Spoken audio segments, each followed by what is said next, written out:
सारे सुनने वाले दोस्तां बुजुर्गां साहबानां नूं सादक भट्टी GS स्टूडियो वालों सलाम अर्ज करदा है। अज मैं जनाब की खिदमत विच एक नवीं दास्तान पेश कर रहा जिहदा नाम है झांसी दी रानी। असीं तुहाडा बहुत शुक्रिया अदा करने तुसीं साडीआं दास्तानां सुनदे हो। इहदी फरमाइश कीती है साडे बहुत सारे प्यारे दोस्तां ने ते उन्हें दास्तान झांसी दी रानी वल्ले। खूब लड़ी ओ नाल अंग्रेज़ां यारो ओ मर्दानी सी, ओ तां कोई होर नहीं सी, ओ झांसी दी रानी सी। मेरे दोस्तों बेलियो ते बुजुर्गो, असीं तुहानूं एक ऐसी बहादुर लड़की दी दास्तान सुना रहे हां जिन्हें औरत होके अंग्रेज़ां दी हुकूमत नाल टक्कर लई। ओ जिस बहादरी नाल लड़ी ओदियां दास्तानां अज भी तरीक दियां किताबां विच तहरीर ने। जी हाँ, साडी अज दी दास्तान दा नाम है झांसी दी रानी। 19 नवंबर 1828 नूं एक हिंदू घराने विच पैदा होने वाली बच्ची दा जन्म होया। उस बच्ची दा नाम मानकीर नक्का रखिया गया। ना लंबा होने की वजह तो सारे घर वाले उन्होंने मन्नो मन्नो कहन लग पै, जिहड़ी बाद विच रानी लक्ष्मी बाई दे नां तो मशहूर होई।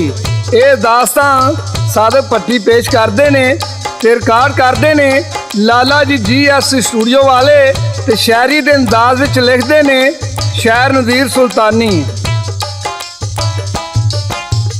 खूब लड़ी ओ नाल अंग्रेज़ां यारो ओ मर्दानी सी, ओ तां कोई होर नहीं सी, ओ झांसी दी रानी सी। ना सी ओदा लक्ष्मी बाई चढ़दी खूब जवानी सी, और सवारी नेज़ेबाजी तीर अंदाजी जानती सी। 1828 नूं सज्जणों हिंदुआं दे घर पैदा होई। बड़ी बहादुर सी ओ बच्ची बाला वांगू कदी ना रोई। मोरा पंथ बाप सी ओदा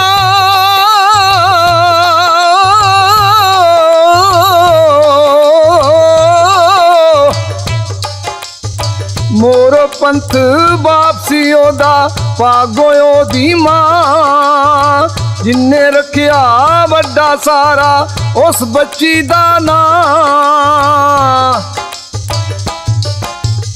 मेरे दोस्तों मनो जदों 4 साल दी हुई ते ओदी मां मर गई। ओदे बाप मोरा पंथ तांबे ने ओनू मां ते बाप दा प्यार दिता। बिना मां तो बच्ची नू पालना कोई सान नहीं सी। मोरा पंथ तांबे ने अपनी जिम्मेदारी पूरी निभाई। उन्हें मन्नो नू अपने पुत्रां दी तरह पालिया। बचपन विच ही उन्हें चंगी तलीम दवाई, घोड़ सवारी सिखाई ते नेज़ाबाजी ते तलवारबाजी दा माहिर बनाया। मेरे दोस्तों मन्नो ज़्यादा तो ज़्यादा वक्त लड़ाई दे मैदान विच गुजारदी सी। हुण तुहानूं सादक भट्टी गा के सुनाणगे ते शायर की लिखदा है।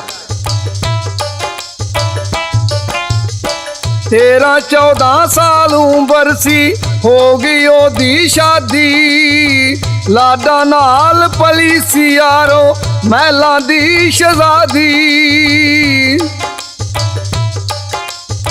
झांसी राज दे राजे दे नाल शादी ओदी होई। मोरा पंथ तांबे दा वे पुत्र नहीं सी कोई। इको एक तीन माणी ओ,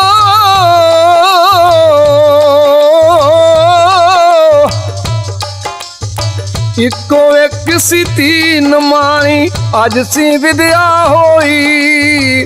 मोरा दे कुल तीन पुत्र अपना रिया न कोई।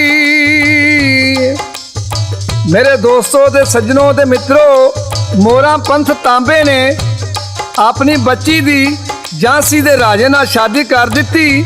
मेरे दोस्तों कुछ अरसा गुजरिया अल्लाह ताला ने मन्नो नू एक चंद वर्गा पुत्र दिता। ते शहर इत्थे की लिखदा है ते साधक पट्टी पेश करदा ते लाला जी रिकॉर्ड करदे ने।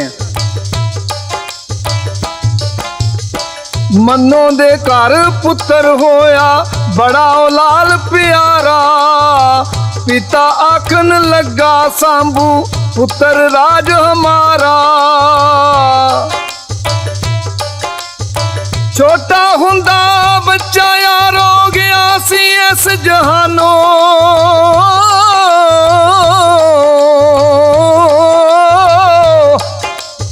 छोटा हुंदिया बच्चा यारो गया सी इस जहानो। जिवें निकलिया तीर नहीं आउंदा विचों यार कमानो। राजा गंगाधर ने यारो बच्चा सी अपनाया, अपना पुत्र ना होने कारण जासी एक पराया। मेरे दोस्तों, अपना बच्चा ना होने की वजह तो राजे ने एक बच्चा गोद च लिया जिदा ना दामोदर रखिया, क्योंकि मरन वाले पुत्र का नाम ही दामोदर सी। बच्चा गोद लैन तो 4 महीने बाद राजे की मौत हो गई। बाद च रानी लक्ष्मी बाई ने तख्त संभाल लिया। झांसी राज दा तख्त संभालन तो बाद ओनू लक्ष्मी बाई तो झांसी दी रानी कहन लग पै। अंग्रेज हुकूमत ने रानी दे नाम एक खत लिखिया भई राजे दा कोई पुत्र नहीं सी, इसे वास्ते झांसी राज उन्हां दी मलकीयत हो गया। इसे वास्ते रानी झांसी राज दा तख्त उन्हां दे हवाले करके इत्थों चली जाए, पर रानी ने उन्हां दा हुक्म मनन तो नकार कर दिता। इस अगे की हुंदा है, साधक पट्टी पेश करदा। लैके पालिया बच्चा ओना कर दे यार प्यार, छोटा जिहा बच्चा सी ओ ऐसी बहुत होशियार। कुछ महीने बाद सी राजा हो गया बीमार, पै गया सी बिस्तर उत्ते तुरंत लाचार। फिर की यारो राजे दी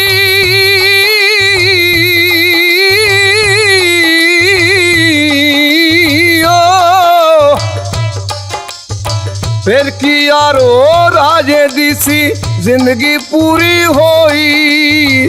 झांसी दी फिर रानी यारो ओदे मरण ते रोई।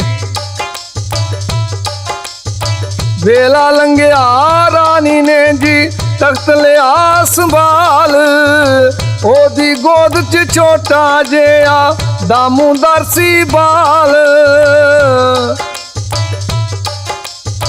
लिखिया खत अंग्रेज़ां ओनू छड़ दे तख्ते राज, ना तेरा कोई काम में होना ना रहना कोई काज। मेरे दोस्तों ते सज्जनों, जदों रानी ने तख्त ना छड्डन दा जवाब दिता, अंग्रेज़ां ने फौज लैके किले ते चढ़ाई कर दिती ते रानी भी अपनी फौज लैके मैदान में आ गई ते लड़ाई 15-16 दिन होंदी रही, जिहदे विच अंग्रेज़ां दा बड़ा नुकसान होया। इसे वास्ते अंग्रेज़ फौज पिछा हट गई।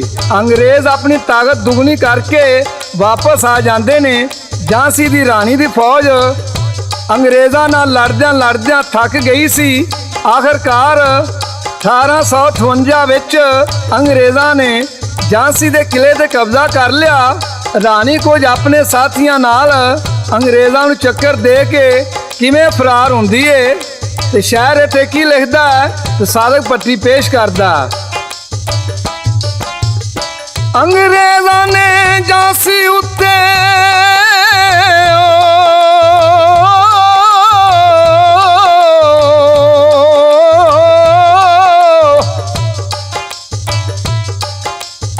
अंग्रेज़ां ने झांसी उत्ते आन चढ़ाई कीती, फिर की दसां उन्हां उत्ते केड़ी यारो बीती। 15 दिन लड़ाई होई ਆਖਰ ਪਿਛਾਂ ਨੂੰ ਭੱਜੇ।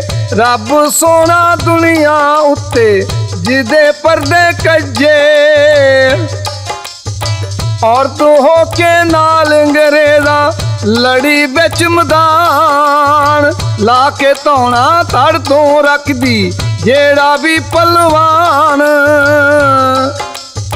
ਕਦੀ ਅੰਗਰੇਜ਼ ਪਿਛਾਂ ਨੂੰ ਭੱਜਣ ਦੂਣੇ ਹੋ ਕੇ ਆਉਂਦੇ। ਤਾਜ਼ੇ ਦਮ ਸਿਪਾਹੀ ਲੈ ਕੇ ਫੇਰਾ ਡੇਰੇ ਲਾਉਂਦੇ। ਆਖਰਕਾਰ ਉਹਨਾਂ ਨੇ ਕੀਤਾ